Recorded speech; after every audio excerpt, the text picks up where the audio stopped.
محبت ہو۔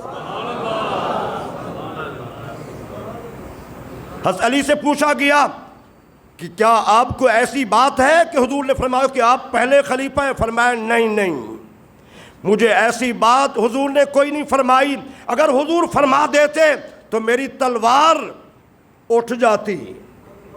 صدیق اکبر کے خلاف کیوں نہیں اٹھی؟ فاروق اعظم کے خلاف کیوں نہیں اٹھی؟ عثمان غنی کے خلاف کیوں نہیں اٹھی؟ اس لیے کہ رحمت عالم کی ساری باتیں ان کے سامنے تھیں۔ آخری بات، خطیب بغدادی نے اس حدیث کو روایت کیا ہے، تاریخ بغداد تقریباً 80 جلدوں میں ہے۔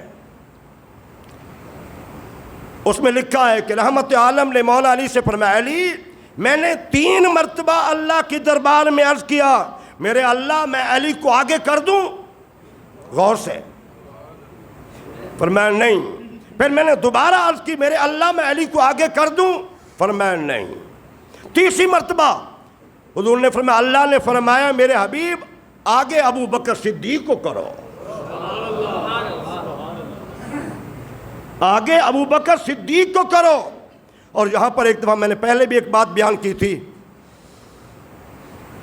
ہمارے پاکستان میں صاحبزادہ فیض حسن شاہ صاحب رحمۃ اللہ تعالی علیہ، ناروال اس سائڈ کے علاقے، بڑے خطیب گزرے ہیں، بہت بڑے عالم دین، تحریک ختم نبوت میں ان کا بڑا کردار ہے، بڑے عظیم عالم دین، بڑے خوبصورت اور تیز ترین خطاب ان کا ہوتا تھا، بڑے الفاظ میں روانگی، سب سے وہ اس حوالے سے بہت آگے تھے۔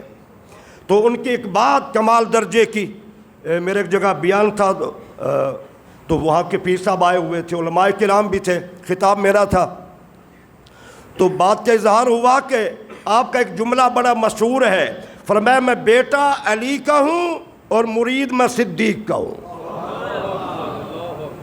میں بیٹا علی کا ہوں مرید صدیق کا ہوں، اس لیے کہ صدیق اکبر کے ہاتھ میں مولا علی نے بیعت کی ہے۔ سنیو تمہیں مبارک ہو، جتنا سلاسل ہیں، جتنا بزرگان دین ہیں، جتنا ائمہ ہیں، جتنا محدثین ہیں، سب کا ایک ہی عقیدہ ہے، پہلے نمبر پہ صدیق اکبر ہیں، پھر فاروق اعظم ہیں، پھر عثمان غنی ہیں، پھر مولا علی ہیں۔ یہی امت کے ہیرو بھی ہیں، یہی امت کے ستارے بھی ہیں، یہی امت کے عظیم شخصیات بھی ہیں۔ ان کو خلافت سب کو سجتی تھی، یہ سارے خلافت کے لائق تھے، اور ترتیب خلافت یہی ہے، یہی عقیدہ قرآن و سنت کے مطابق ہے۔ اللہ ہمیں اسی پہ قائم رکھے، آمین۔